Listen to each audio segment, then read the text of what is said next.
శివుడికి పూల కన్నా బిల్వపత్రం అంటే ఎందుకంత ఇష్టమో మీకు తెలుసా?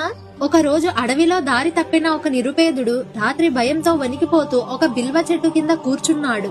అతనికి నిద్ర రాలేదు. మనసు నిశ్చలంగా ఉండేందుకు చెట్టు నుంచి ఒక్కో బిల్వపత్రం తెంచి కింద పడేస్తున్నాడు. కాని అతనికి తెలియదు ఆ చెట్టు కింద ఉన్నది శివలింగం అని. రాత్రంతా తెలియకుండానే బిల్వపత్రాలు శివలింగంపై వేస్తూనే ఉన్నాడు. ఆ క్షణంలోనే శివుడు ప్రసన్నుడయ్యాడు. ప్రాతకాల సమయంలో స్వప్నంలో శివుడు దర్శనమిచ్చి ఇలా అన్నాడు, తెలియక చేసినా సరే నిన్ను నడిపించిన నీ మనసే నాకు భక్తి అని. ఆ భక్తిని మెచ్చిన శివుడు నిరుపేద జీవితాన్ని ధనధాన్యాలతో సుఖ సంతోషంగా మార్చాడు. అసలు బిల్వపత్రం ఎందుకంత ప్రత్యేకం అంటే దానికి 3 ఆకులు ఉంటాయి. అవి బ్రహ్మ, విష్ణు, మహేశ్వరులు గతం, వర్తమానం, భవిష్యత్తు, శరీరం, మనసు, ఆత్మ అని అంటారు. అంటే ఒక బిల్వపత్రంతో పూజ చేస్తే మన జీవితం మొత్తాన్ని శివుడి పాదాల వద్ద పెట్టినట్టే. అందుకే శివుడు అంటాడు, పూలు కాదు శుద్ధమైన మనసుతో అర్పించిన ఒక బిల్వపత్రం చాలు అని.